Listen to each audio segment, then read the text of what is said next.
Ladies and gentlemen, it's Off the Chest of Timothy Regal, episode 134. Now, if you're looking in your feed and you say, what happened to 133? Alex put 132 twice. Nah, if you're listening now, I've already have changed it. Oh, you're going to fix it? Yes, I'm going to fix it. Well, you don't edit anything on this podcast. Every once in a while, Regal, I make a mistake. Once, maybe quarterly.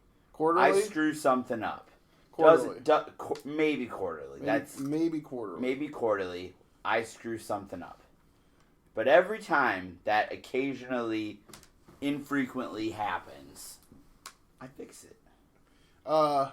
Hey, you know who doesn't screw up, thankfully, in any shows that we go to? Who? Referees. They don't screw up. And if a referee were to screw up, I would like to think that anybody that we work with would be smart enough to drop them on their fucking head. No! Dude, have you seen that video? Yes. What a fucking piece of shit asshole. Yes, that referee was terrible, and the fact that he was able to walk out on his own volition is a tragedy. No, thankfully nobody's ever tried to do that to like Jah-C or, well, I mean, if it happened to Larry, I'd probably Larry be pretty... could defend himself. Well, I'd probably be pretty happy if it happened to Larry. Everybody wants Kung Fu Larry. Nobody, thankfully, has ever done that to Anthony. Nobody ever did that to Sean. I'm sorry. Really? No. Damn, nobody ever beat up Sean when he was a ref? I mean, Sean got beat up, but... Nobody ever, punch Sean when he was Illinois a ref? Route 84 is closed due to a tractor spilling hydraulic fluid. This is the type of headlines you get news alerts on when you have local news alerts on your phone in the Quad Cities. I mean, what do you want? But, no. Okay, so really quick, because we got a lot of stuff to talk about this week, and I just want to say And something. it's all shit. You were right the first time. No, it's all very exciting stuff. We got to talk about 3XW, which you were at. We got to talk about 2 SCWPro shows. Events. I was at 2 SCWPro events. I was at both of them. I was a little more attentive Friday than Saturday due to some issues. And then, obviously, we got to talk about SCW Anniversary coming up this Saturday night at the Rust Belt in East Moline, Illinois. Alex, tickets are we are almost out of seats. We are? Yes. It's awesome. Posted this morning. We are all, now it's a big place, but we are setting up differently this time. It's going to be closer to the stage. VIP actually will be sitting on the stage, I believe, correct? Yeah. And I've been told that there is only going to be a certain amount of seats for the show. We are just about out of that. After that, it will be standing room only. So if you're listening to this and you haven't got tickets yet, get to SCW-Pro.com to get tickets immediately. But really quick, so here's the thing. And this is something that some people listening to this may not have seen, there was an issue last week at a Revolution Pro, which is they're the biggest non-WWE affiliated company in the UK. Yeah. Progress might be a little bit bigger because they're basically essentially WWE developmental at this point. They had a show and a referee who I believe it was his debut for the company. No. Oh, maybe for the company. Yeah, for the company. I believe it was his first show he worked for Revolution Pro. I was going to say, he said he refed 500 plus matches, I thought. There is an old, I was always taught in the old school that the referee is to count the 3 regardless. If you don't get your shoulder up, if you don't kick out, that is on the wrestler, not on the referee. Matter of fact, I've told this story. There was an incident at a NWA No Limits show. Referee Chris Angle counted a 3 on a team, and it wasn't the finish, but the other guy did not kick out. They got to the back. They tried to get in the referee, Chris Angle's face about it, and Ian Rotten stood up for Chris and said, hey, he did his job. It's your fault you didn't kick out in time. Wow. So and that's the way I've always been taught in the business, is that the referee's job to count the 3. If you don't kick out, that's on you. So basically what happens is the guy doesn't kick out. The right team won the match. Right. So it wasn't like he changed the entire finish. The right team won. He just counted the pin 5 minutes early. Yeah. So one of the teams took it upon themselves to start beating on the referee. This referee was obviously not in on the fact he was going to get bumped, including, so one of the guys picked him up and body slammed him in the ring. Yeah. Which didn't look overly bad. Obviously, the ref wasn't prepared for it. Sure. But I will say that it looked like the worker, he didn't just pick him up and drop him. He carried him down like you're supposed to on a body slam. Right. The part of the video that is shocking that's come out is, and I'm not sure if it's before or after, the other member of the team is on the outside of the ring, essentially just beating the piss out of this referee. Yeah. Punching him, kicking him, just complete asshole behavior. Yeah. Which is absolute bullshit. This referee did his job. It is the referee. Part of the reason for that is in the old school, if the referee, back in the era of kayfabe, if the referee didn't count 3, the entire crowd will say, "Why the fuck didn't he count 3? The guy didn't kick out." And then they're like, "Well, this shit's fucking phony. We're done." That's part of where that rule comes from. But I think that rule even still applies today, though, because we're still telling a story. The job of that referee is to call the match right down the middle and be credible. The only time a referee shouldn't count a 3 is if you're doing a storyline where the referee is evil or where the referee's trying to screw over the heel because he beat him up or something like that. Sure. I don't believe in any way, shape, or form that it is okay to basically go into business for yourself and beat the crap out of a referee. Keep in mind, again, this referee didn't change the finish. He just finished the match 5 minutes before it was done. Oh, too bad you didn't get your fucking shit in. Guess what? You're a fucking asshole. Go fuck yourself. I hope you get blackballed out of the business, which you should, especially the guy that was punching and kicking him. It's bullshit. It's a bunch of guys basically taking advantage of a smaller guy to try to get themselves over, and you're a fucking piece of shit for doing it. Without question. Yeah, so, like, the slam really didn't bother me too much. I say this, kind of ironically as someone who, like, I've had wrestlers call stuff to me in the ring before while managing, but it's been, like, easy stuff, like, oh, I'm gonna, punch in the stomach, just sell down or whatever. You know what I mean? Yeah, like, nothing too big. Nothing, yeah. Like, I think, yeah, you can call stuff. I think calling a big, like, even the body slam is a little, like, that's not just calling it in the ring. I don't know. Like, I don't think there's necessarily a problem with calling things in the ring sometimes, and sometimes you have to do something you didn't expect to do. But you also have to, like, know the situation. You have to be creative enough, like, if you're working somebody that isn't trained to bump, or in this guy's case, I believe had medical issues where because he had been training to wrestle. This is my understanding. He had trained to wrestle. He couldn't finish training due to medical concerns, and so he became a ref instead.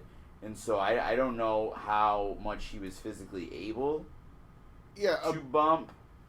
So, and like you said, and this goes back to me as a manager too. You want to call to a guy, hey, take an elbow, take a forearm, take a punch, and just drop and sell it down. That's one thing.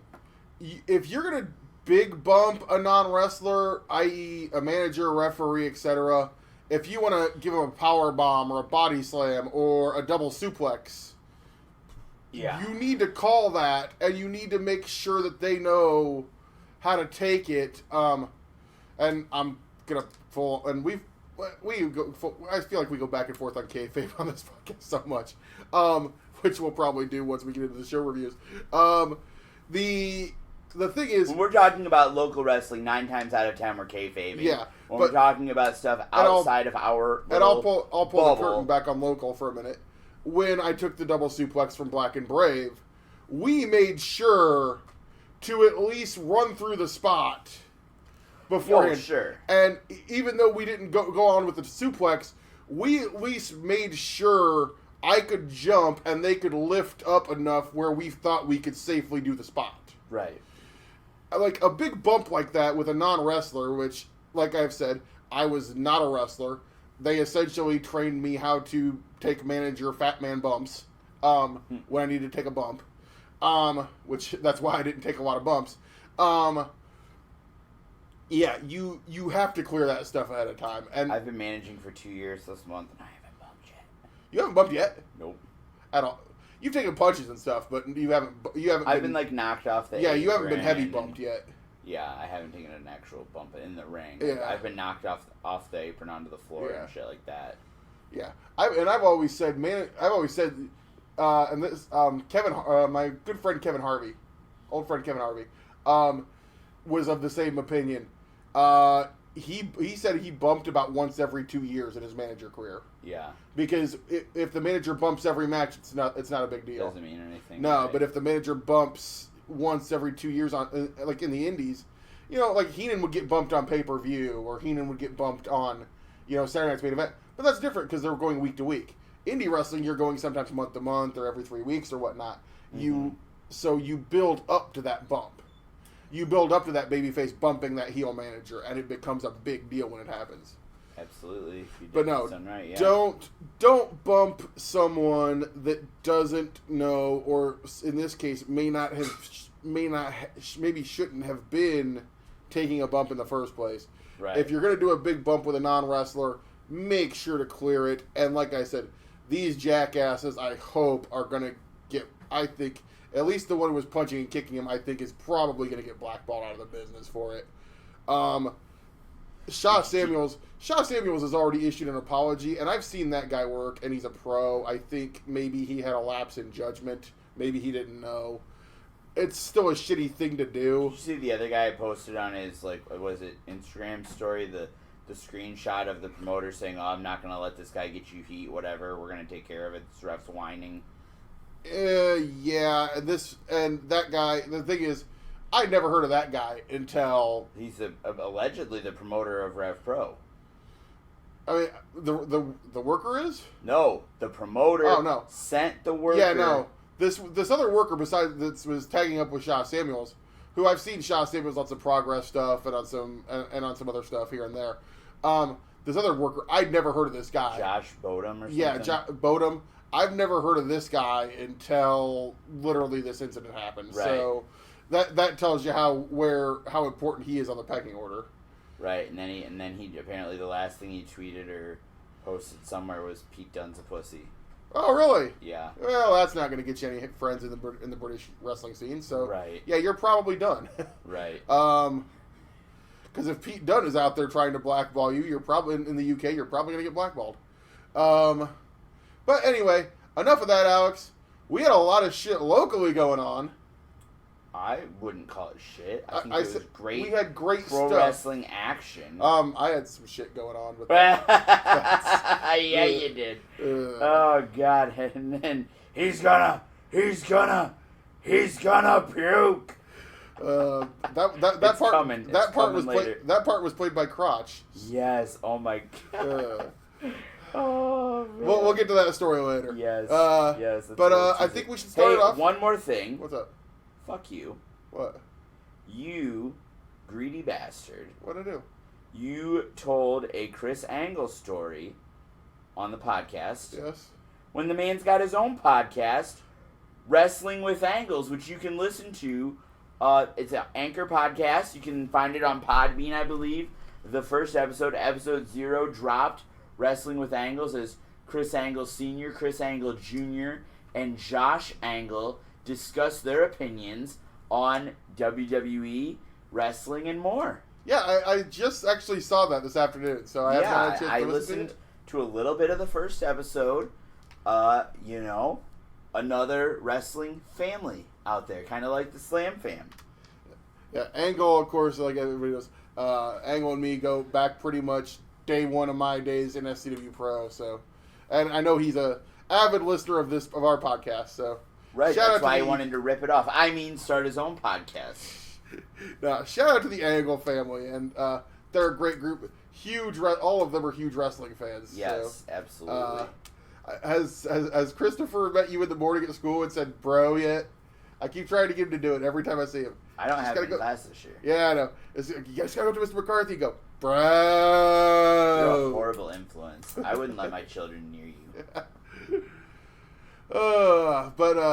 Okay, so stuff that happened this weekend here locally. We got starting chronologically. So I'm gonna let you take the reins first. Absolutely. Friday night, you were at 3XW Clobberpalooza Classic 8. Yeah, that's a long name, by the way. I don't name the shows. Yeah, that's a really long. That's way too much in a name. So, could we just call it Clobberpalooza? Why'd they have to be Clobberpalooza Classic?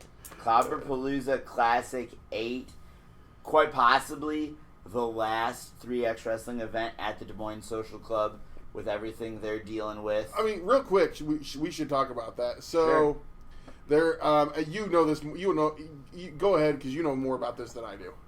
So basically, the city of Des Moines has, I don't understand if they've sold the social club or if it's changed management, but basically they're putting in 2 restaurants.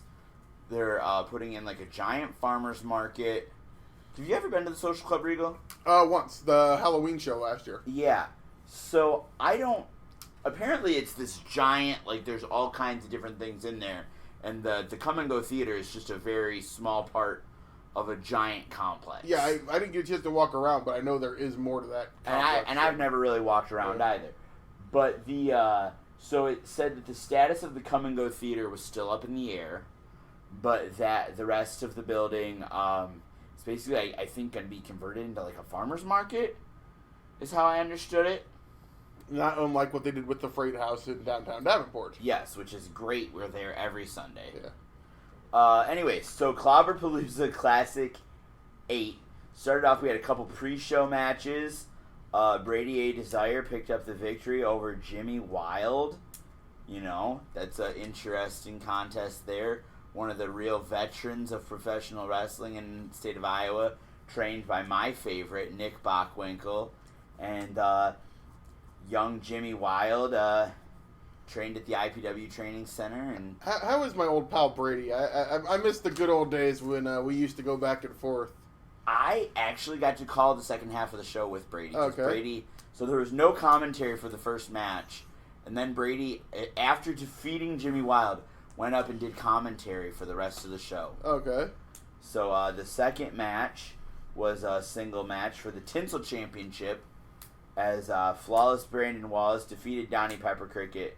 Donnie Pepper Cricket, unfortunately, still Tinsel Champion. Regal, have you ever seen any of the skits of Donnie Pepper Cricket trying to get rid of that Tinsel title? I have not. Oh, I'm going to assume they're very entertaining. Photos by Manning. Valentina Locas beat him. I'm pretty sure Jason Strife's dog has beaten him. Kimberly beat him. Jessica Havoc beat him. He just can't get rid of that thing. One of the employees at whatever building Magnum Pro runs beat him. One of the cleaning ladies there. I better steer clear of 3XW. He may try to pin me. He may try to pin you. All right. Then the show opened. Our great ring announcer, Angie V. Have you ever been to a show ring announced by Angie V? Yeah. She did the women's show last year, right? No, that was somebody else. Oh no, no, I have not. I actually, we're coming up in October. It'll be 1 year since I've been to 3XW. Very interesting. Okay, and this is outdated. Oh shoot! This is all out of order. All right, sorry, trying to use a. All right, so the opening contest was a 6-man tag attraction as I led the 7-Star Mind Academy, Moondog Bernard, Brett, and the Hadley brothers. We took on the team of the Horde, which was John West, Mad Dog the Destroyer, and Lars Metzger, along with Dork the Clown, Duroc the Wizard, whatever.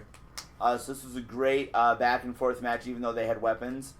And ultimately, it was Moondog and I, we kidnapped the Wizard, We captured the wizard.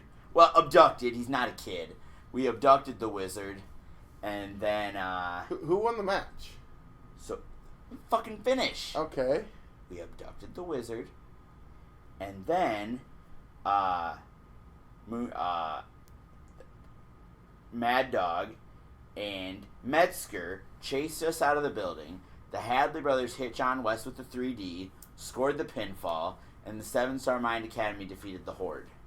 You defeated the Horde, but because you abducted a human being. A wizard, not exactly the same thing. Wow, I don't like 3XW version of you. Have I ever said that? No. Anyways, you're not very nice to the people of Des Moines. They don't deserve it. The second match of the evening was,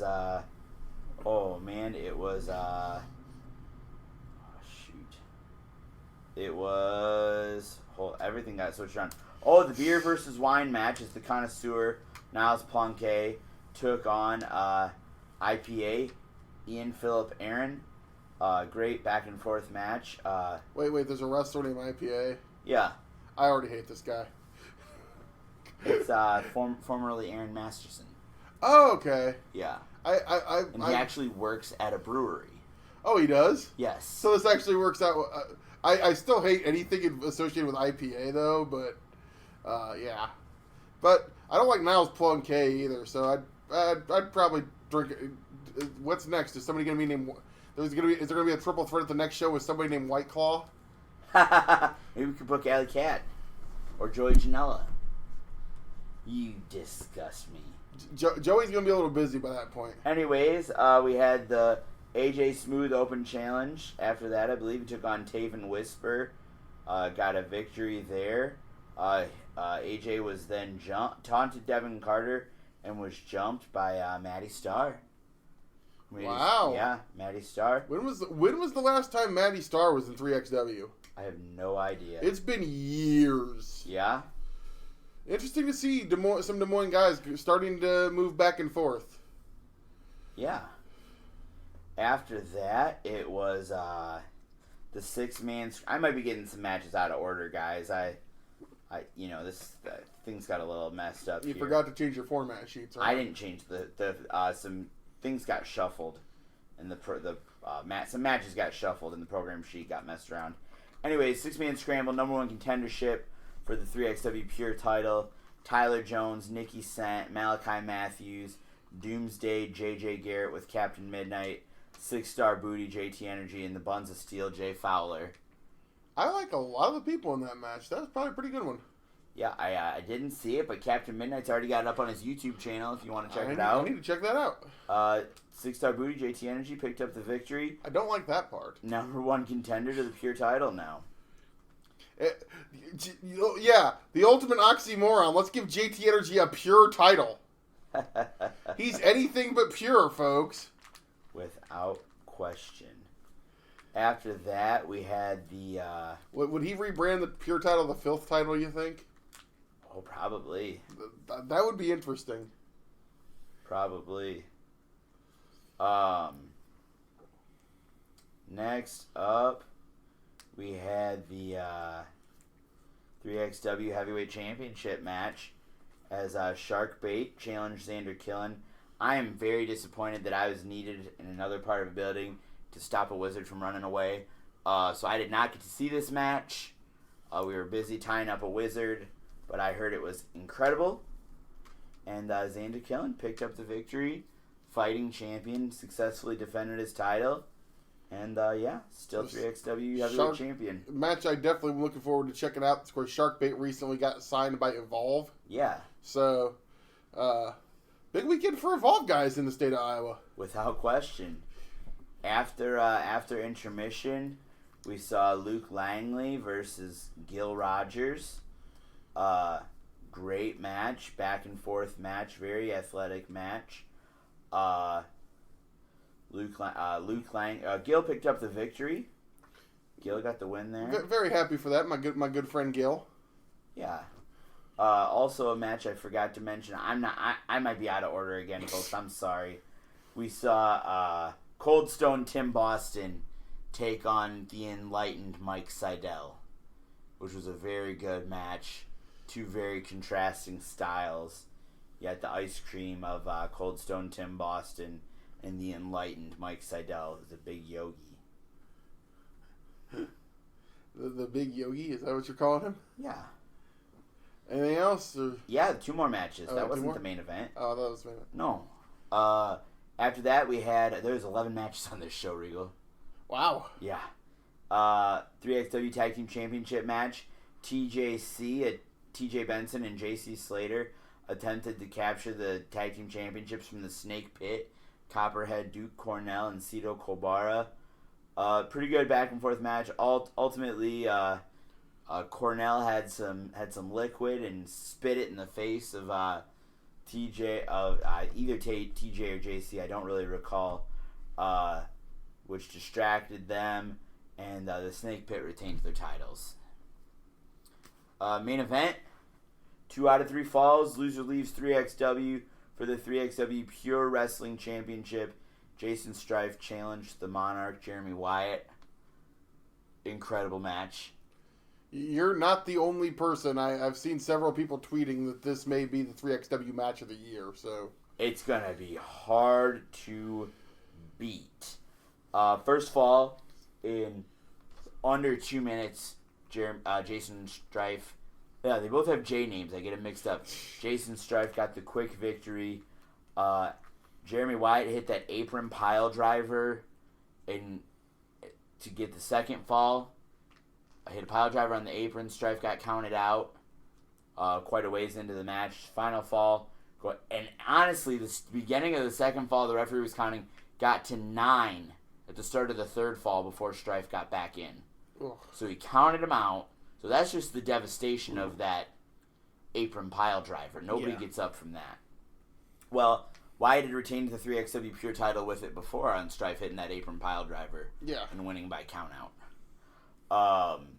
Which, to pull back the curtain for a minute, is one of my favorite finishes. I love hitting the big finish outside the ring and then basically walking back into the ring and taking the countout victory. It's such a smarmy heel thing to do. Yeah, well, it just kind of sends a message like, you can't hang with me, you don't belong in my ring. Yeah. And then great back and forth third fall. Honestly, probably, I'm going to say in the top 5 matches I've ever called. Really? Yeah, without probably top 3. Yeah. I'm trying to think of matches that hold a candle to it. 2 of the best wrestlers in the Midwest, putting everything out there. If you see a card with Jason Strife or Jeremy Wyatt on it, I mean, we've seen. Jeremy Wyatt is a guy who has had he's had an interesting career. Yeah. I thought he was great. 13 years ago. Yeah.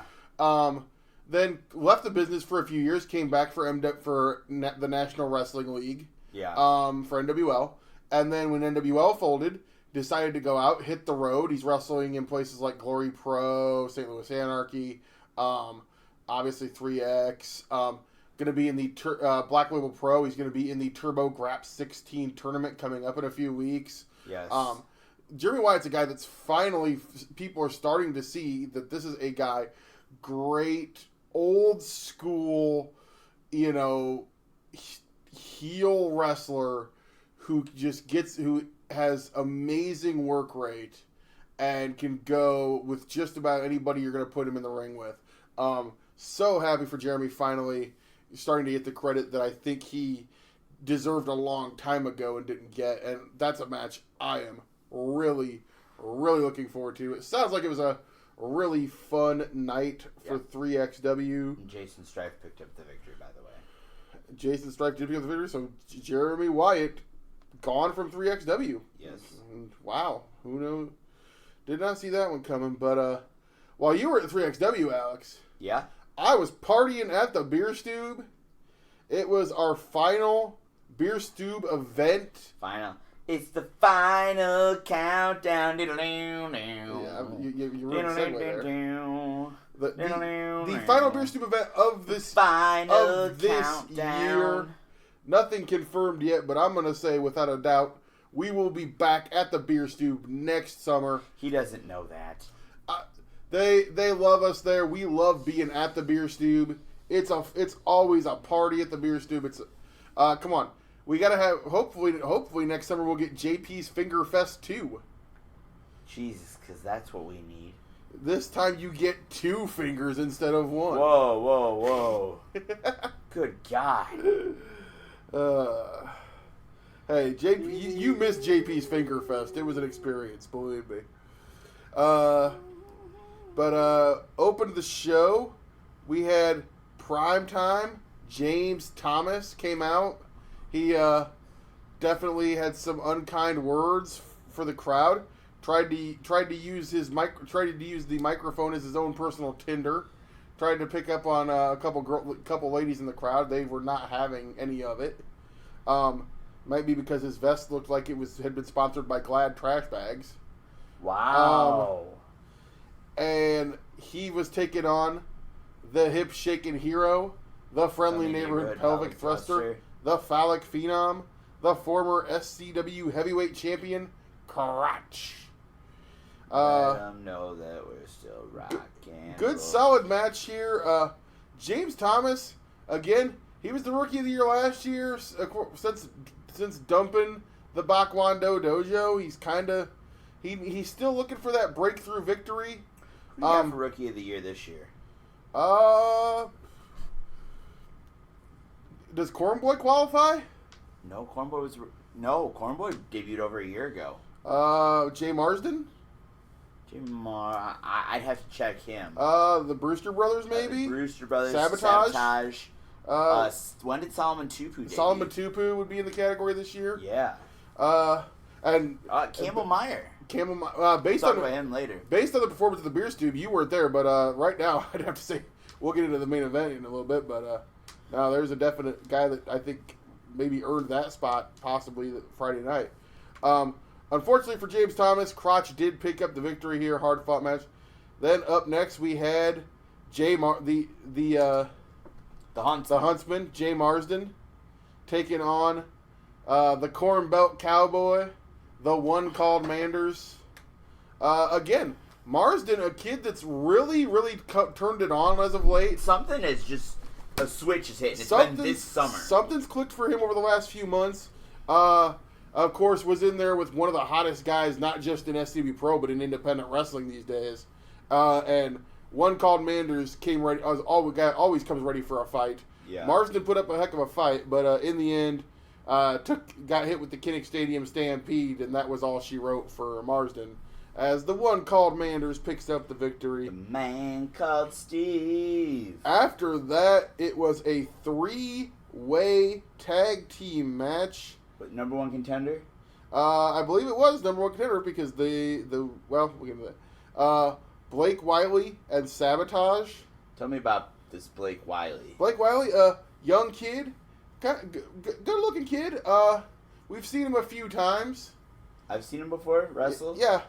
I don't think I've seen him wrestle. Didn't he wrestle at Alternating Currents? No, I don't believe so. No. Oh, maybe he didn't. I thought you'd seen him at Alternating Currents, but Blake. No, he wrestled at the Durant Fire Festival. Oh, which we weren't at. Yeah. Neither of us were Blake there. Wiley and Sabotage. They took on the Brewster Brothers, Bald Buck and Sexy Chuck. And then Buck doesn't like it when you say that. Hey, that's what I got told. And then Thumb and Finger, Jared Thumb and JP Finger, triple threat match. There was Alex, would you be shocked if I told you there was some shenanigans in this match? No. There was a lot of shenanigans. Sounds like any attempt to have a very straight, serious wrestling match was, in fact, sabotaged. Yes, it was. And not by Sabotage. No, but this match, I got confirmation he is okay after this match. Can you believe that JP Finger took Derek, the horse of the Brewster Brothers, and stuck it into a very uncomfortable spot on Sabotage. I wouldn't say he wrecked him, but he damn near killed him. But I have got confirmation Derek is okay. Oh, Derek's okay. Yes. We don't care about Sabotage. No, I was more worried about Derek. Derek is the horse is okay. And what the hell is the world? Thumb and Finger did pick up the victory after the Death Valley driver from JP. How did the Brewster brothers feel about? They were not happy with the way Derek was accosted during this match. And we may see some issues down the road with that. Maybe. God, that could be a blood feud, huh? The Brewster, that'd be an interesting one. The Brewsters versus Thumb and Finger. Jeez. But hide your kids, hide your wife. After that, we had Connor Braxton come to the ring, and as Connor Braxton is apt to do, told the entire crowd that he was better than all of them, and that he shouldn't have to wrestle in front of these worthless drunks at the beer stube, and blah, blah, blah, and this and that, and would not shut up. Thankfully, he tried to go to leave, and I was, let him go. We don't need him, but Dante Leon came out and proceeded to throw him all around the ring. Nice. Dante Leon's been picking a lot of fights lately. Yeah, Dante's got a temper. Yeah. So you gotta watch out for that one. Unfortunately, Braxton did pick up the victory here. Non-cup match. Braxton picks up the victory. Yeah, I think, does this make Braxton the number one contender for the cup? It might. Braxton's never held the cup. Obviously, he's got some big fish to fry coming up this Saturday. So. Yeah, usually fish fries are on Friday, but this Saturday he's going to be frying some fish. Yeah. Then, after intermission, where I had a White Claw. How dare you? Hey, ain't no laws when you're drinking claws. All right. But after that, we had women's action. Yes. It was Heather Reckless teaming up with Izzy B to take on the debuting together. Not they've both been here before, but the debut of the tag team. Debut of the tag team of the Sisters of Destruction. Oh, God. Elena Black. Where'd they come up with that? That's clever. Yeah, it's really clever, really original. Merrick Brave said that was the most original tag name he'd ever heard. Elena Black and my close personal friend Blair Onyx. She yelled at the crowd, and I pointed out that she was yelling at the crowd because you were not there to get yelled at. I don't like her. Yeah, she doesn't like you either. I don't know why. She likes me. Doesn't like you. There is so much wrong with everything you just said. Gosh darn it. What? She likes me. She doesn't like you. Hard to believe that there are women in the world that might like me more than you. It's because she's Russian. But she knows she can get your passwords easier. Wow. To deliver them to Putin. They were trying to rush for a victory here. They were rushing for a victory. God damn it.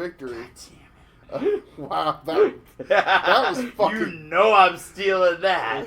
They were rushing for a victory. Blair Onyx rushing for a victory here. We're so going to get yelled at for that one. Why? But, yeah. So... She is Russian. She is Russian. No, I will say... Hey, Saturday night you were Russian. To the bathroom. Yes, I was. But Miss Blair Onyx and Elena Black, this was a hell of a fight. And once again, Heather Reckless pins Elena Black at the end of this. Even though, obviously, the first time teaming of Reckless and Izzy B, they had some pretty good tag team chemistry. So you say Reckless and Izzy B had some chemistry? Wow, really? But would you? Yeah, I guess. After that, we had the rubber match of a best-of-3 series that took place at the Beer Stube over the summer. Okay, hold on. Now, the last time I've been to the Beer Stube show, there was an Iowa Rounds match. What the hell is a rubber match? This was the third match between these two competitors. Okay, that kind of rubber match. They were 1-1. It's not like condom on a pole No, or something. no, it wasn't. Thankful. Dude, don't throw any ideas, especially into the head of Corn Boy. Wait, he's gonna put the condom on the corn. Oh, Corn, this is a reminder that this is not as. Don't let your kids listen to this podcast. Don't put any ideas in Corn's head. It was Johnny Wisdom taking on the always popular at the beer stube. Corndom on a pole match. Corn Boy. Corn Boy is a little crazy. No, Corn Boy's a lot crazy. Man, when he wants to fight, he can fight. He gets fired up in there, and when you get fired up in there with a guy like Johnny Wisdom, there's going to be some heavy shots. This was a very hard-hitting match. Unfortunately for Corn Boy, Johnny Wisdom did pick up the victory with that Midwest Strong-style lariat. Yeah. And Johnny takes the 2-1, I guess, in the summer series. Johnny, of course, did declare that he does not like corn. So, what a prick. He's from Alabama. What vegetables? What? Alexa, what's Alabama's best vegetable? That question is like eating celery. I'll need to chew on it for a while. Thanks for asking me. To learn more about me, try asking me my middle name. Alexa, is your middle name Shut the Hell Up? You have heads up. Enabled. Shut up. No, stop. No. When you try to be funny with Alexa, she does not like it, by the way. Anyway, I believe their chief vegetable would probably be green peppers. I'm just gonna, peppers? Some type of pepper, probably. All right, keep going. After Corn Boy and Johnny Wisdom, it was the main event. Travis Titan taking on Solomon Tupu. This, like you said, we were talking about who could win Rookie of the Year. This match right here was one of those matches. Beans. It's beans? Bush beans, pole beans, lima beans. All right, so it's Alabama makes beans. Johnny Wisdom likes beans. Okay, we got that. Now, this match between Travis Titan and Solomon Tupu. Man, I think it's one of those things, whenever you're in the ring with a guy like Travis Titan, you got to step your game up. Absolutely. And he's one of those guys that he's going to bring out the best in any opponent that he gets in the ring with, and that's exactly what happened here. This was an amazing back-and-forth match. Tupu just trying to overpower Titan. Titan, of course, just using his speed and his technical ability. This was a great, great, great match. Titan does pick up the victory with the Titan's Cross in the end, but, man, I got to give it up to Solomon Tupu. That kid came to fight, and he gave Travis Titan all he could handle. And at the end of the year, it's probably going to get some votes for him for Rookie of the Year. So, great, great, great match there. Again, thank you so much to the Beer Stube, especially all the staff, Bob, everybody at the Beer Stube who gave us a home this summer. I'm going to say that barring, God knows what, all the things to play out, we will definitely be back there next summer. We had some great shows and a great time. It's always a party at the Beer Stube. If you didn't come out this summer, definitely come out next summer. Have some fun with us. Great food, great drinks, and some great wrestling. Speaking of great food, great drinks, and great wrestling, Alex. Saturday night. It was the return of the Swarm, Hawkamania 11. Yeah. So, here's the thing with this show, folks. Unfortunately, my body decided right about showtime to literally go into the shitter. I contracted Saturday night, and based on the length of illness, I really do have to believe was a very bad case of some food poisoning. Not from the Wildwood Smokehouse and Saloon, because it was way too quick. For those of you who don't know, food poisoning can be in your body up to 48 hours before you show any symptoms. I'm thinking it was from something I ate the day before, and I'm not going to shout out the restaurant I ate at. Let's just say I probably won't be going back there anytime soon. Yeah, because Regal wants all of you to get food poisoning too, so you can be miserable like he was. Hey, I'm not going to put him over. But I managed to make it through this show. Barely. I did miss one match. Yes. And, you know, not to put myself over, I worked through a lot of pain, a lot of discomfort. I powered through. I'd worked the show with my partner here, Mr. McCarthy. And I like it when you call me Mr. McCarthy. I'm sure you do. But it was a pretty good show. You're not going to put me over calling a match for myself and nobody even noticed? We'll call the match. We'll talk about that when you get there. But I do want to apologize to the fans, to the performers. I definitely wish I wouldn't have been ill, because I do think it affected, especially as the show went on. It did affect my performance a little bit, but and I was worried about you. I gave it my all. I had a hard time focused because I was worried about you. I'm sure you were. Is that sarcasm? No. What a dick. Well, next time I'm not going to be worried about you. You told me, you admitted to me you didn't realize how sick I was until we were on the way home. Yeah. I thought you were being a little overdramatic. No, then you realized on the way home I was not. Because, so, I mean, it's not unlike you to get a little overdramatic sometimes. I've been known to be a little melodramatic. But no, this one was bad. But in the part before I got super sick, we opened the show with Infamy, the SCW Tag Team Champions, defending the titles. Dion Roosman and Robin Steele defending the titles against the guys who won the Triple Threat the night before, Thumb and Finger. I thought Thumb and Finger were gonna have it here, man. Yeah. They career performance. Can we talk about we don't do a most improved award for the SCW year-end awards, but if we did, I think old JP Finger would have that one by a mile. Oh, dude, JP, number one, you've seen it on him physically. Yeah. He's in better shape he's in the best shape he's ever been. Yeah. And this is a guy who through the Black and Brave tournament, through the matches, through the first Muscatine Meltdown show, has been put in some big spots, and he's come through, and I really thought they were going to be the new tag team champions here. They almost had it won. Unfortunately, Infamy got a little help from Joesa. Another member of Infamy, the Dirty South Boricua, Joesa.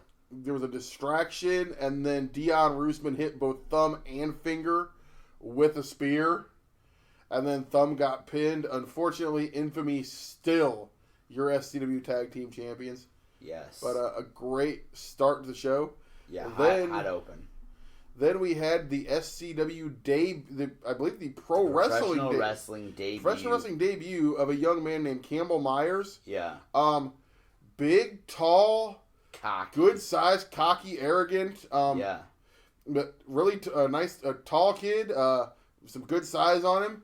And he took on, he was tested because he took on Crotch I'm not going to list all of Crotch's full The info. friendly neighborhood Yeah. pelvic thruster. His name is Matt Mayday, but you know him as Crotch.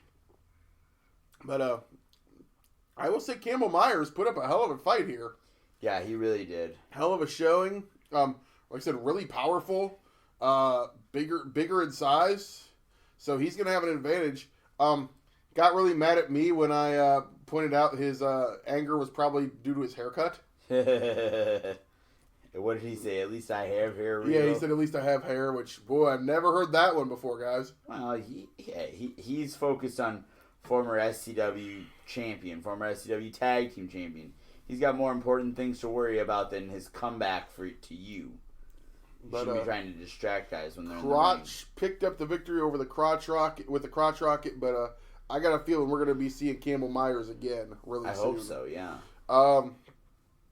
After that, we had a 6-man tag.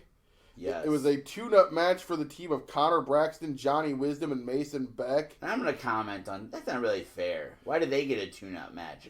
If anything, the team where 2 out of the 3 guys haven't been active regularly in the last 2 years. They called it a tune-up match, but they took on Corn Boy, Latin Thunder, and Latin Thunder Jr., and it became very clear in this match very early that the team of Braxton, Wisdom, and Beck, they were here tonight. They were here on that night to try to send a message.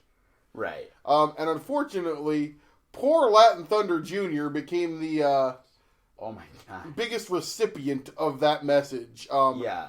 He got tossed around, literally tossed around the ring. Literally. By Beck and Braxton, and then beaten to within an inch of his life by Johnny Wisdom. Yeah. Corn Boy and Latin Thunder did try to help out, but in the end, this team, they're mean, they're nasty. I am legitimately worried for the Suge, Matt Cage, and Merrick Brave.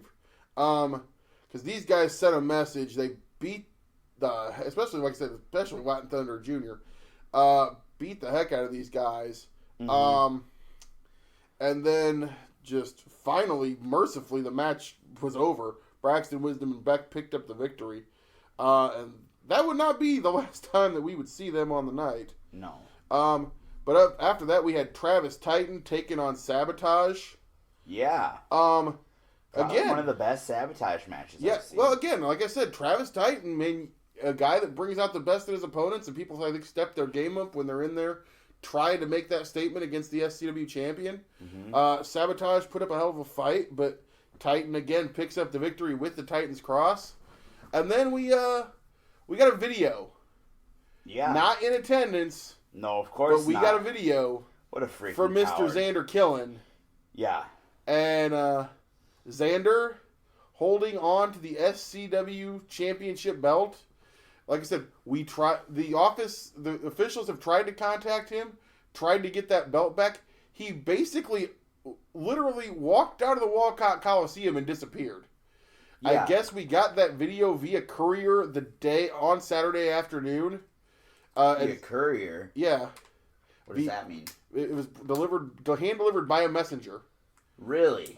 So obviously he made that video and sent a little message that said, "Hey, this is a message from Xander Killen.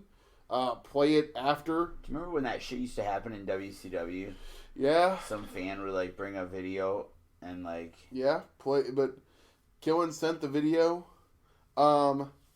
Travis and after the match, he declared that if the only way that Travis Titan was going to get his belt back was if he agreed to include Xander Killen in the SCW Championship match anniversary. That's what he said. Of course, Titan, being the fighting champion that he is, he agreed to those terms. Yeah. Which immediately brought out Joe Asa and the Boys in Infamy. Yeah. Joe Asa, of course, not happy. No. Pretty livid would be the better term. Right. Screaming, when is he going to get his proper shot? Now he's got to fight two guys instead of one. He said, it doesn't matter how many guys I got to go through. I'm going to take the SCW title. And then I hate to say it, Joyce has got a point. He's kind of got a point, yeah. Killen's basically holding Travis Titan and all of SCW up. Yeah. To get the championship belt back. Right. We really don't have a choice. We don't know where the hell the guy went. I think I heard he was in New York. Well, I mean, he was in Des Moines on Friday. You talked about it on the show. You talked about it on the show. Oh. Well, that might have been an imposter. I didn't see him. How does kayfabe work in that situation?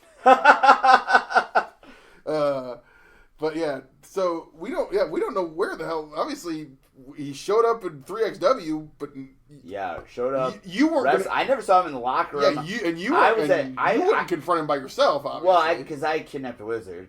You were busy kidnapping a wizard. I was busy kidnapping a wizard, so I didn't get to talk to him. Kayfabe is weird, man. So after this, yeah, Joesa, Robin Steele, and Dion surround the ring. They start to beat down on Titan. Right. Thankfully, Dante Leone just happened to be running by. Yeah. Friendly neighborhood of Public Avenger. Yeah. Seems to be a common theme with Leone, with Dante. He's a guy that fights for what he believes in. Yeah, he's got that fire. He's got that passion. He fights. Yeah. You know, he doesn't like seeing guys pick on other guys. Right. He doesn't, So he doesn't like something, he'll fight you. So he ran in. Yeah. And then ran those guys off. Joe Asa said, "Get me a referee out here. I want to fight this kid." I think that was the first time I ever made a match in SCW. Yeah, I think I made that match. Sean Morrow wasn't around. Merrick Brave wasn't around, so I think you technically made that match official. Yeah. How did you get that power and not me? I just got with a microphone, Regal. That's all I ever been. I only outrank you in this company by like 10 years. Oh, would you have made the match? Probably actually more like 14 years, I think. Would you have made the match? I would have made the match. Yeah. But so I didn't do anything you wouldn't have done. I guess you got a point there. I know what Wildwood wants. I know what the crowd likes to see. But this was a hell of a match. Yeah. Joe Asa picks up the victory. Let me make matches more often. Of course, with the help of Infamy. I got to point that out. Yeah, those cowards. God damn it! I don't like those guys at all. I don't either. A bunch of assholes. They really are. But Joe Asa defeats Dante Leone. Like I said, a hell of a match. And I said it during the match. Two of the best guys in the SCW roster to never been SCW Pro Champion. In my opinion. And Joe Asa may change that this Saturday night. He would like to. There are a lot of people that would like. As much as we don't like him, there are Joe Asa fans out there. Yeah, there are a few. There are. And I mean, they would love to see him. Yeah. So after that, we had Izzy B taking on Blair Onyx. Yeah. Izzy B picked up the victory here. This is Onyx on a little bit of a losing streak. Onyx on a little bit of a losing streak. In SCWPro, anyways. But bonus points for her flexibility. Jesus Christ, where'd you come from? The mist. You missed the Friday thing where she did the back bridge over Blair Onyx. I love Onyx. the black bridge though. I love where it's like she did it over Elena Black. Yeah, she did it over Elena Black. But that moment where Izzy B came in to give her like, I don't even know what she was going for, and she just back bends out of it. Like, I loved that. Oh, it should be noted that I can scare Alex without meaning to, because I tend to not announce myself when I walk into a room. So the amount of times I've walked up behind him when he didn't know I was there is startlingly high. Next match on the card. Then he gives you a German suplex. Next match on the card. Yeah, you're going to have to talk about this one, because this is the one that I missed. Next up we had... I unfortunately had to leave the commentary table during this match. The 2018... Rookie of the Year, prime time, James Thomas took on the Shug, Shane Hollister. This one was a fight. Both of these guys were in a bad friggin' mood. You had James Thomas upset about the Bears getting robbed by the Cheesehead idiots. And then you had the Shug, who's just been in a bad mood because these guys keep going after his friend. They keep going after him. You know, he said it in the promo. January 19th, they interfered in his match against Xander Killen, cost him his SCW Pro title, cost him the rematch the next month. It's been ridiculous. This has gone on the entire year. Yeah, it really has. And it's finally going to come to a head this Saturday. Absolutely, this Saturday at the Rust Belt. Yeah. But great match between Thomas and Hollister. It was a fight, both guys in a bad mood, and the Shug picked up the victory. Which, you need that. But then afterward, we had, Beck and Wisdom and Braxton show up, surround Shug in the ring. But who came to the rescue but none other than Merrick Brave? Came in there with a chair, new theme song, and a chair, and chased them off. I got back for that part. Oh, you were? I didn't remember when you came back. Merrick Brave actually ran right past me. Okay. As I was coming back. Okay, I couldn't remember when you came back, to be perfectly honest. Yeah. So you want to take it from there? Yeah, well, so after that, obviously Merrick Brave chased him off with a chair. Shane Hollister, I mean, and Shane's, you want to talk about a guy whose passion is almost unparalleled. Right. This guy's one of the most passionate human beings. Yeah. Lord only knows the damage they may do this Saturday night at the Rust Belt. Shane Hollister is coming to Merrick Brave, Matt Cage. They're coming to fight, and they're not coming to wrestle. They're coming to fight. Without question. This is gonna be a brawl all over the building. It's gonna be insane. I cannot wait for that 6-man. We'll talk about that in a minute. We're gonna preview the show here in just a second. But before we do that, we gotta talk about the main event of Hawkamania, Return of the Swarm. Yeah. I came back after taking that little break. I said, literally in my head, I'm like, I'm not giving it my all in this match, and it probably made it way worse for me than I should have. But it was the Iowa Wrestling Championship on the line. The Corn Belt Cowboy, the one called Manders, in the Wildwood Smokehouse and Saloon, the house that Steve Manders built, taking on Kurt Stallion, the Lone Star, Evolve Wrestling superstar, one of the hardest hitting, best technical wrestlers in the entire country, and probably one of the biggest unsigned wrestlers in the country. Well, signed to Evolve. Yeah, that's signed. So, but still, one of the biggest independent wrestlers you're going to find out there today. This is a guy, and I was super pumped. Me and you have been following this guy since his very early days of his career. Not even, because he goes back to he started in Texas. Well, but we've been following him since his rise started. Sure. We got the tip through a person, and we knew who he was, and then we started seeing him on some shows in the St. Louis area, and then some IPW. Did the first Hall of Fame Classic tournament. Actually, did a post show with me for that one. Did he? Yeah. I don't know. We've Is that the one where I was really drunk? We like I said, we've hung out with Kurt. We've hung out with Kurt Stallion. Yes, we have. Great guy, amazing professional wrestler. I cannot put Kurt Stallion over enough, and I will not put. And I cannot, folks. If you missed Hawkamania, and you missed this match, you missed a barn burner, a match of the year candidate. Fight. This was a fight. This was, if you're like me, and I know I'll shout it out. If you're like me and good old One Called, and you're a fan of that old school Kings Road style, all Japan, just two guys duking it out, having a fight, piss out of each other, old school Stan Hansen, Steve Williams style. This is a match for you. This was two guys just throwing haymakers and lighting up each other's chest, and the sweat and elbows and fist flying. Just two guys in an absolute war to see who was better on that night. This was back and forth the whole way. I mean, two guys, they were headbutting each other, knocking each other, neither guy wanted to go down. Neither guy wanted to give an inch. It was pure unadulterated violence. This was Miracle Violence Connection type stuff. And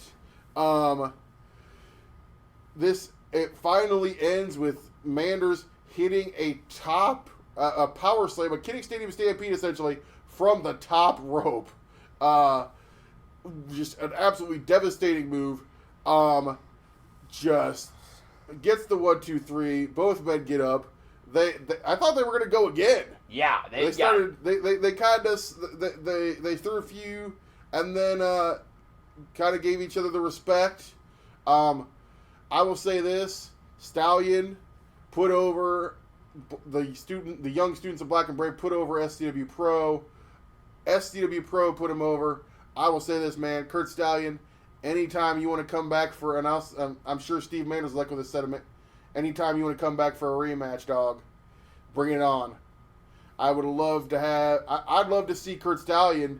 I'm gonna say I'll call it out. I'd love to see Kurt Stallion against Travis Titan. I'd love to see Kurt Stallion against Joe Asa. Any time that Kurt Stallion wants to come to SCWPro looking for a fight, I'm sure we'd love to have him back. And if you missed, and Regal's paying his rate. I don't know about all that. If you missed this match, go out of your way. Come get that DVD.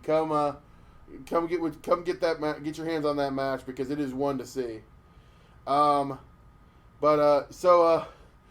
Thankfully, I made it home and survived. I'm still here to do the You're gonna podcast. skip? Huh? You're gonna skip the drive home? Well, there's not much to tell. I mean, we did have to stop at the BP Amico in Walcott because I couldn't make it all the way home. You stopped the pilot in Walcott. The pilot, BP Amico pilot. Whatever. I'm not paying attention. I'm playing on my phone. I think he's gone into the gas station. I stick my head up, and he's standing right in front of me with his head in the trash can. And then I check on. I decide, the humane thing to do would be to check on him. And so I go to check on him, and he's says he can't get anything out, so he's gonna try it. So he tries to go inside. He goes inside. All this time, I really need to use the bathroom. I need to urinate, but I knew he was in there, having a hard go of it. So I was a little trepidatious about going in there. And so I am sitting there, and all of a sudden a car pulls up next to me, and who does it happen to be? The friendly hip shaking hero, I screwed that up, huh? The friendly neighborhood pelvic thruster, the hip shaking hero, Crotch, and his wonderful friend, his wonderful girlfriend, Jen. And so Crotch says he's going in to go to the bathroom, and so I was like, well, if Crotch is going in, I'll go in, and we go in there, and Crotch decides to start doing commentary on your vomiting, which was probably the only thing that made it palpable for me. It is very hard to be violently ill and trying not to laugh at the same time. Yeah. Because any person who knows Matt Mayday, a.k.a. Crotch, knows that Matt has a very unique sense of humor and especially loves to use that sense of humor when it comes to me, all things Regal. Yeah. So, literally, he is outside of the stall doing the play-by-play commentary of But also, he was kind of being nice about, oh, that didn't sound so bad, and and then the next one, he's like, oh, that did sound bad. Yeah. No. And the thing is, this is actually Matt's way of, out of love, actually checking on me to make sure I'm okay. Yeah. It's in a weird way. Well, I'm probably trying to calm you down a little bit, too, by trying to make you laugh, Matt Mayday. Crotch. Yeah. No, Matt's a good guy, and why do you keep calling him Matt? That's fucking weird. I know, it's weird because I always call him Crotch. Crotch is a good dude, and was checking on me, which I appreciate. And I appreciate there were a few fans who could tell I was feeling it. JP Finger is another guy who actually told me, go sit down, I'll get you some water after the show. Thank you to all the guys. Merrick Brave even expressed concern at one point. So I drove your ass home, bought you a bottle of water. You were scared to death I was going to yak in your car. I was scared to death you were going to yak in my car. Thankfully, I didn't. No, we every exit he would check, and I said no, we're good. Then by the time we were towards Walcott, I said, yeah, we're gonna have to pull over. But thankfully, your car came through this unscathed. Glad my car is okay. I got home. For all the people that were worried about my car, it's okay. My car is fine. I got through it. I made it. And Regal's okay too, I guess. Yeah, I was pretty much fine by yesterday evening. Yeah, so I know. That's another reason I think that I do really believe it had to be food poisoning. Because if it was the flu or something, it wouldn't have left that fast. It could have been like a virus. I think the thing is, once I got everything that was in my stomach out of my stomach, there was nothing left to give. Sure. But enough commentary on my stomach functions. You said you were going to put me over. Did I? Yeah, for calling the match by myself and for nobody noticing that you were even gone. Yeah, nobody even noticed I was gone during the Suge and James Thomas match. So shout out to Alex McCarthy for doing a great job on solo commentary, which I could hear from the bathroom. It sounded like you were doing great. Thanks. I feel surprisingly comfortable. The thing that's easy about... Have you ever done solo? Once or twice. The thing I've done entire shows by myself. The thing I think is easier about solo is you don't have to ever worry about stepping on your partner, and you don't have to about like who's going to do play-by-play, who's going to do color. You just call everything, and then you fill in where you need to. So I actually think solo is kind of sometimes it's easier. But I would never give up my partner Regal to do solo. No, that is one thing with solo is you don't have to, actually, you don't have to worry about it, and Joey Styles was by far the best at that of all time. I'm up there, but you essentially become your own, and you essentially have to do both jobs, but you become your own color guy at some point. Yeah. But no. So thankfully, I survived being sick because I don't want to be sick this Saturday night for the SCW anniversary at the Rust Belt. Oh, let me do it right. Ted Hut McCarthy, you maggot, stand at attention. You called me what? Maggot. Oh, maggot. You better work on your enunciation. Stand at attention, you puke. Alright. Because, that's right, we got the former WWF champion, the WWF Hall of Famer. Why do you say WWF? Well, he was WWF champion, WWE Hall of Famer, former commissioner. Yeah, forgot about that. And obviously, G.I. freaking Joe himself. The biggest one for me, a member of the G.I. Joes. Yeah. Sergeant Slaughter gonna be front and center at the Rust Belt this Saturday night. It's gonna be great, always great. I saw the Sarge last weekend at StarCast. Did you say, hey, I'm gonna be at the show? I didn't. He was you at his didn't want to table. pay for a meet and greet? I didn't want to bother him. You didn't want to pay for a meet and greet? Plus, I didn't want to try to look like I was getting myself over. What? Are you fucking kidding me? I figured that'd pop you. Oh God, I didn't want to get myself over. No. Me, Timothy Regal. No, Sarge looked like he was meeting fans. He looked like he was having Sarge, a good time. You want to do a moonsault off my belly? Would not have said that. No, Sarge, Sarge's looking great these days. Is he? Oh yeah, dude, he's awesome. Sarge is what you see is what you get, man. If you ever seen him work, if you saw him as commissioner, that's the Sarge. Really excited to have him. Obviously, gonna be if I believe we still have a few VIP. Do we still have VIP left? I don't know. Go to, you know how you find out. Go to SCW-Pro.com. Hell yeah. I'm actually going to do that right now. Oh, this is going to be riveting podcast content. SCW-Pro.com. But obviously he will be addressing the crowd. You never quite know what you never know what's going to happen at SCW Pro. And the Sarge, he might just throw a Cobra Clutch on you. Why would he throw a Cobra Clutch on me? That'd be something, man. I would like to see that. I don't think he can go in the ring. I don't know if he can or not. I'm pretty sure he can't. Well, he doesn't have to go in the ring to throw a Cobra Clutch on you. Yeah, but I don't think he can go in the ring because of the WWE. But there are still a few. It still shows them up. If you want to get that VIP Plus meet and greet ticket, it is $50.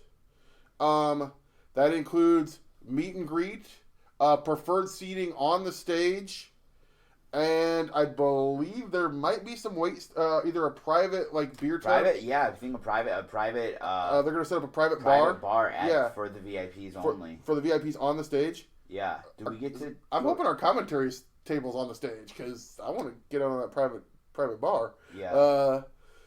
But front row is $25, second and fourth row $20, fifth and ninth row $15. What about the third? Second to fourth row. Oh, you said second and fourth row. I was like, wait a minute. Second to fourth row $20, fifth to ninth row $15. That will guarantee you a seat. I know a lot of those second and fourth row, fifth and ninth row about sold out. Mm-hmm. I believe the front row is just about sold out. There will be standing room only for $10. Like I said, seats are going fast. You want to get those seats as soon as possible. Hell yeah. It's gonna be a heck of a day. Gonna be a heck of a night. So go to SCW-Pro.com, get those tickets. What all do we got here, Alex? First off, I thought you made a list. I do got a list. I was gonna say because we'll take it from here. First off, as always, anniversary. We've got the SCW Hall of Fame inductions, and this year, two guys that I'm gonna throw it out there, and I hate to say it, I don't want to get heat for this, but like, short of the Black and Brave. Is this the most deserving without a Hall doubt. of Fame class ever? Without a doubt. And that's no disrespect to the Shug or to Danny or to Bobby Dow. Everybody that's gone into the SCW Hall of Fame has been nothing short of deserving. But one of the things about a Hall of Fame is you got to retire. At least in SCW, we don't make you wait 5 years. Although everybody but one has... Well, everybody but about three. We've only had 3 people that are in the SCW Hall of Fame that haven't come back, so Lord only knows. Who? Wait. Well, technically, the Black came back and cut a promo.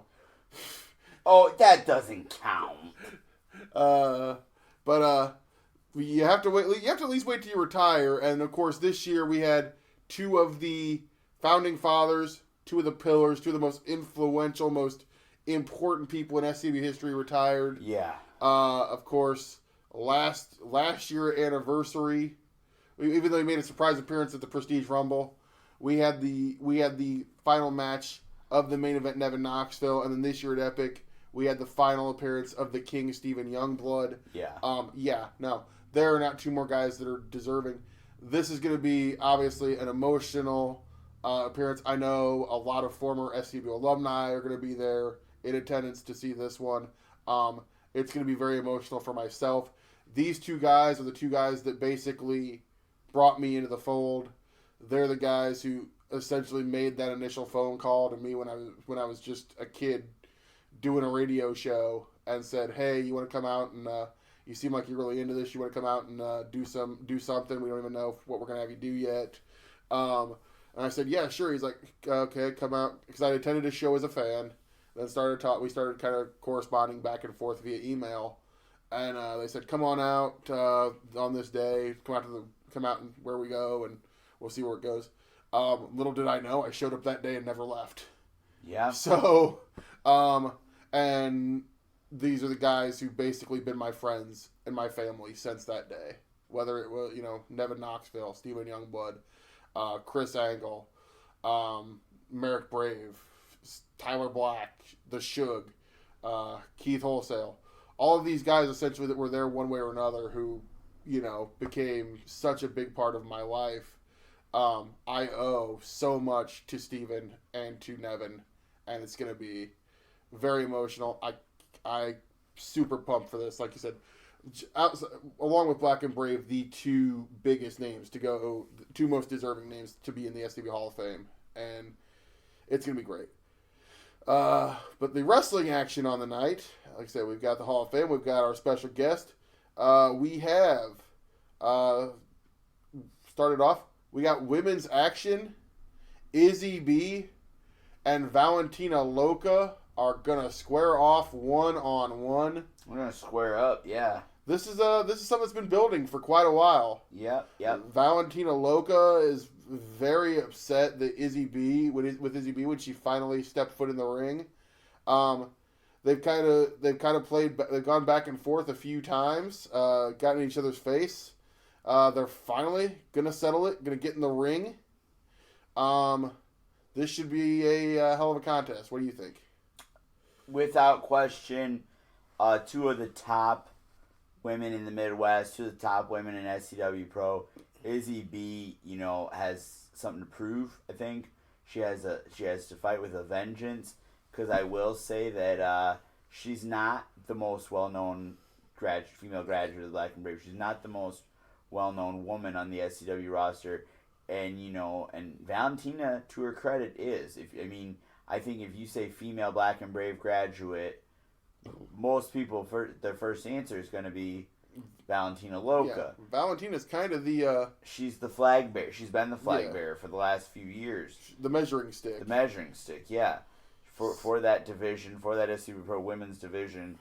And for a long time, a women's match in SCWPro meant, they brought in somebody to face Valentina. And now we have more regulars like, Blair Onyx, like Heather Reckless, like I'll throw Elena Black and Rain Victoria into that category. And I think Izzy B wants to make her name. This is definitely a case where the Valentina doesn't like the fact that there's a new girl on her block, and she's gonna defend her, try to defend her house, defend her territory without question. I said I just got word of this one. Steve Manders gonna be defending the. Are we doing? You want to do predictions? Should we? In that women's match, if I gotta predict anything, I got to go with the experience edge on that. I'm going to say Valentina Loca. But Izzy B's been on a roll, so I don't know. But I'm going to say Loca. I'm going to go with experience. Yeah, I think I could be wrong. I want to say Izzy B's been undefeated since she's debuted. She is undefeated. I'd have to check. Yeah. So there you go. That's something.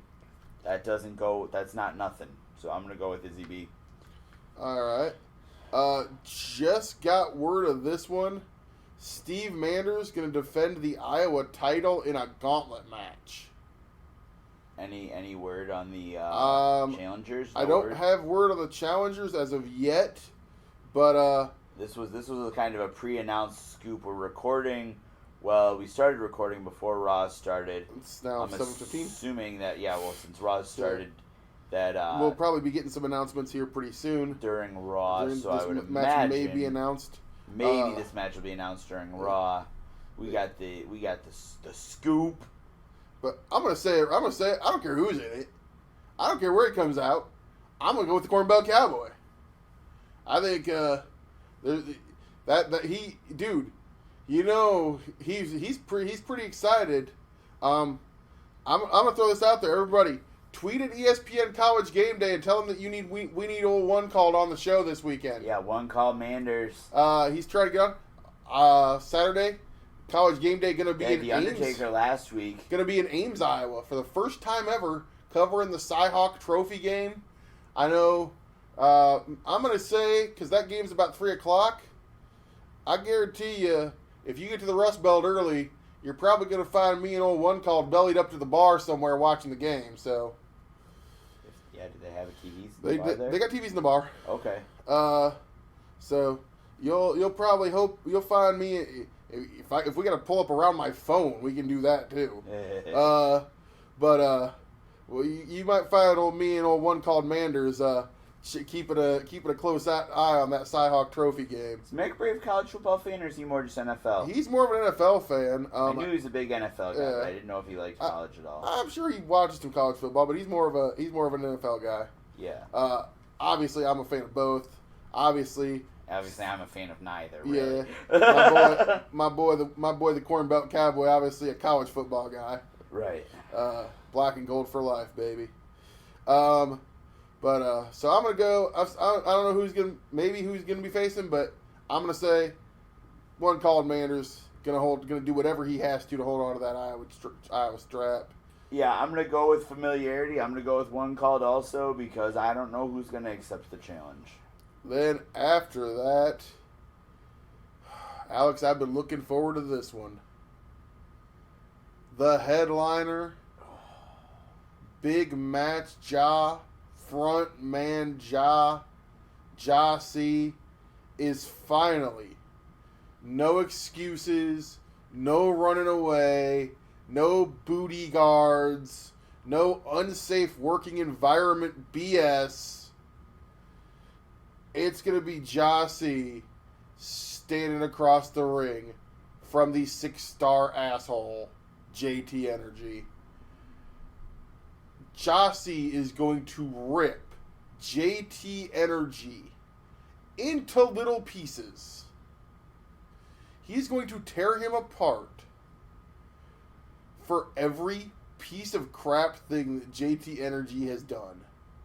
And I am going to love every single second of it. I'm not even good. No impartiality here. I can't wait to watch JT Energy get his ass kicked. Dang. So you heard it here first, folks. So there's my prediction. JT Energy is getting taken out behind the woodshed, as JR as my one of my commentary mentors would say. You know who my commentary mentor is? Lance Russell? Dave Prazak. We love Dave. Anyways, we were just talking about Xander Killen. Haven't seen him in a while. When was the last time you saw JT Energy? Well, I mean, other than hiding behind a bunch of guys in black shirts and running away, right? It's been a while. I guess he was also at 3XW Friday night. We're really bad at this. Yeah, we are. Anyways, so what is your official prediction on this one, Alex?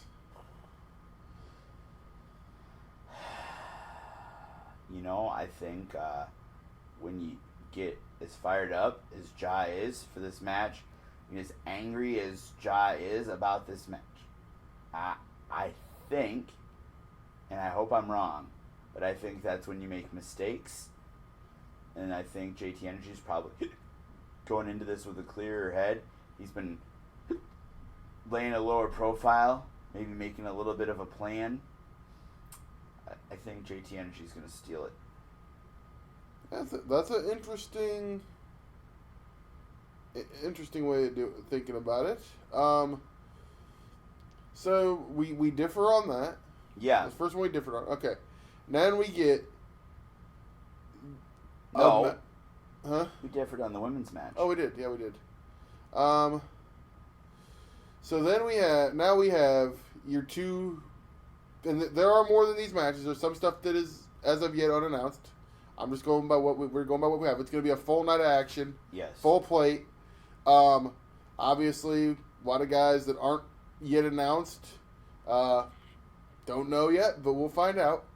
Matchmakers at SCWPro are working tirelessly to create contests. But I mean, that will intrigue the fans. But I mean, we've given you 3 good ones. Yeah. And there's 2 more.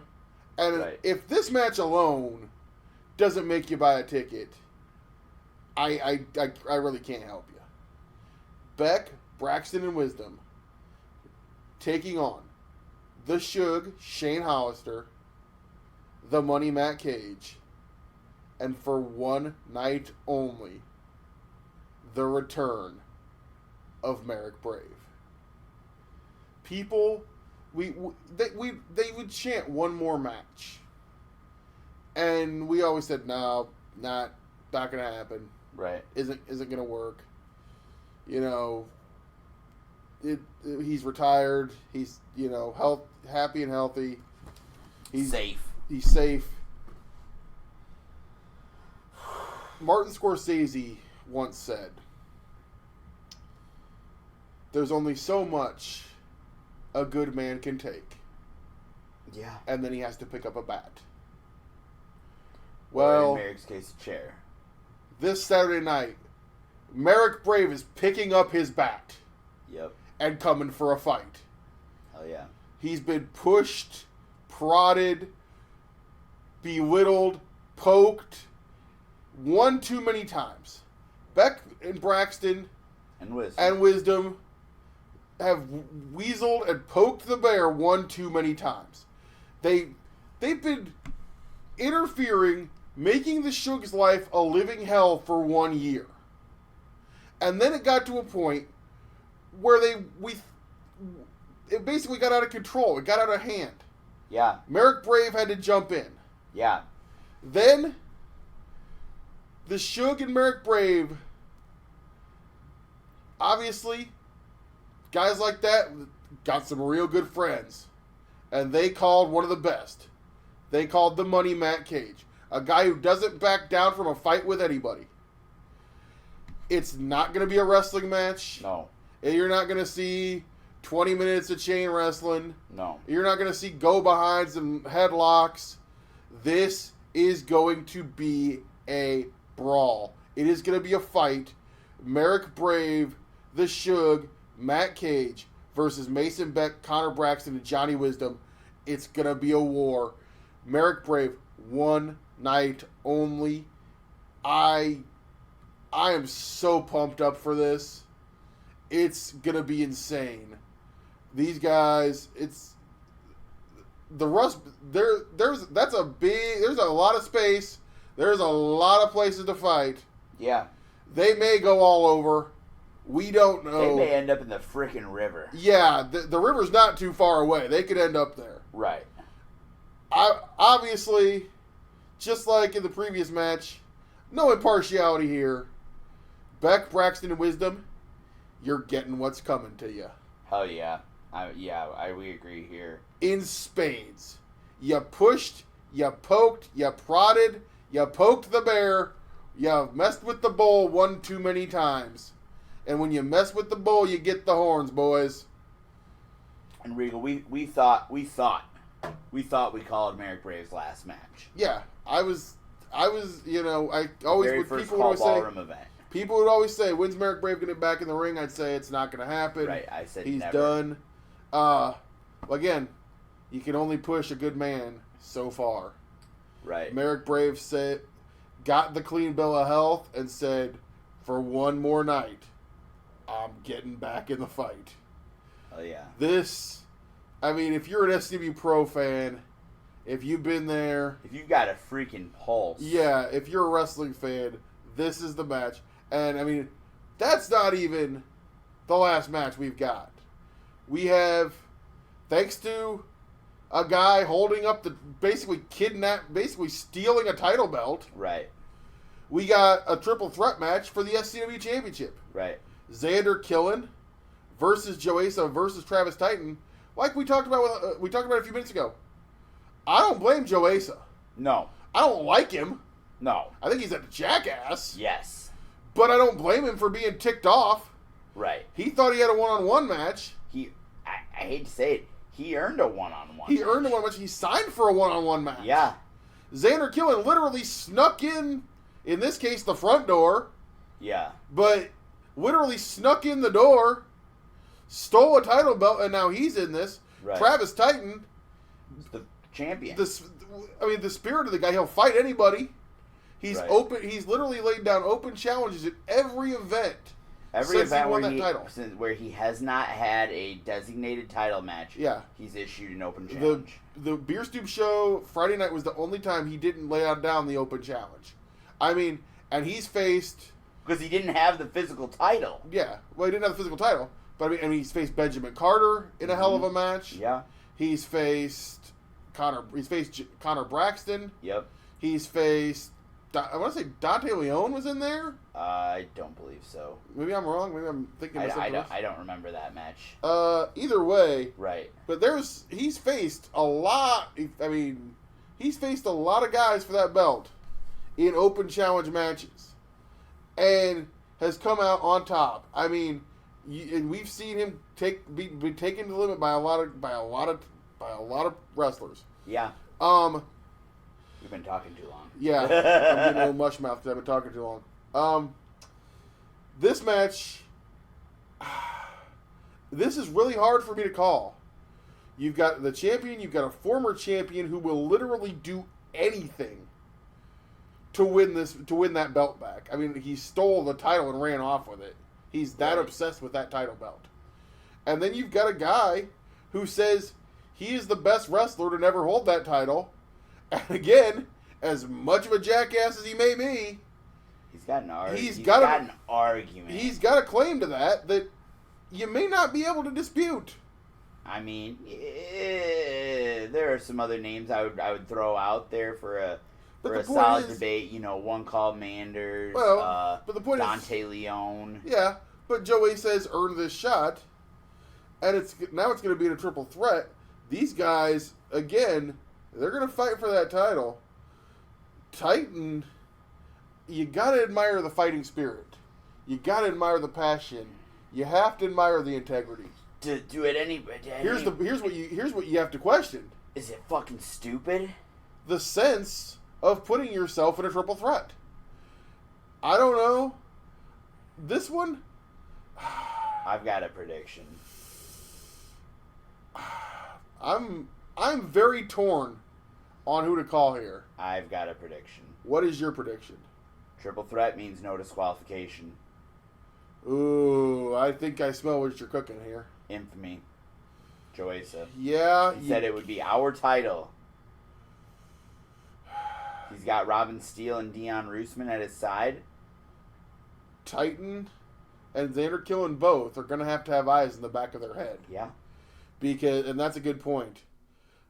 There's no disqualification. There's nothing. They would be stupid not to when the stakes are this high. And I'm also worried, again, for Titan and Joesa about the fact that Xander Killen will do anything. Yeah. So, we'll see. This is almost, my question is, what happens if Xander Killen doesn't show up? He's going to show. Because he knows it's the only way that he wins that belt back properly. Does he care about that? He's got the title. But I think it's what the title represents. It's him being champion again. He'll show. Xander Killen will show up. Killen said he would show up. The one thing for Killen, he's never been a liar. He may be an asshole, maybe a jerk, but he's never been a liar. Yeah. So, I wonder if SCW management won't do something to make sure that Infamy's out of the equation. That's a good question. I think they have to. I'm gonna call Sean Morrow as soon as we're done recording. All right. He's got to do something. I'm still torn on who to make a prediction on. I think if Infamy is in the equation. If Infamy's in the equation, I'm going with Joesa. Right. If not, I'm worried for Travis Titan, the ultimate opportunist here, Xander Killen. Yeah. So I'm going to say... You're going to say new champ? I'm going to say... I'm not going to make a prediction on which one, but I'm going to say we're going to have a new champion. I don't like Titan's odds. That's fair. It sucks. Because I love Travis Titan as SCWPro champion. He's a guy that makes me proud to say, yeah, I work for SCW. That's where Travis Titan. He's carried the belt with honor and integrity. Right. Something that the other two, I don't know that they know what it means. Yeah, but here's the thing. So here's the thing.